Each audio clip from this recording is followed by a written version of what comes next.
For the vlog and show stories, alam mo ba nung sumali ako sa contest, yung yung SPTA, School Parent Teacher Association, ang kailangan ko damit ay ganito, yung puti, tapos may kwelyo, tapos hindi ganitong suot ko short, kasi yung suot ko short, dapat maong. So, baduy na baduy talaga yung style ko, pero sa awa ng Diyos, hindi ko din naman akalain na naging second runner up ako. So, di second nga ako, third. So, yun lang naman. Tapos nagkaroon pa ng award pa.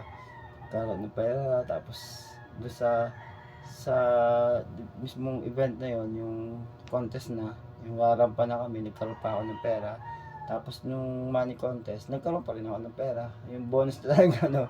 So, hindi naman kagupuhan tao, hindi naman pogi, hindi naman sakto. Pero, isa pa ako sa mga naging escort, So, yun lang naman. And for the vlog, it's your stories. Kaya ako, pag nakita ko ng damit na nabibili sa ukay-ukay na ganito, binibili ko na agad.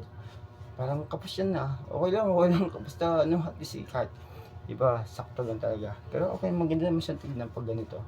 Kasi fit na fit siya, So, yun lang naman for the vlog show story. So, masama at pabuting comment na pinagkaiba yun. Paborito sa my channel. That's it.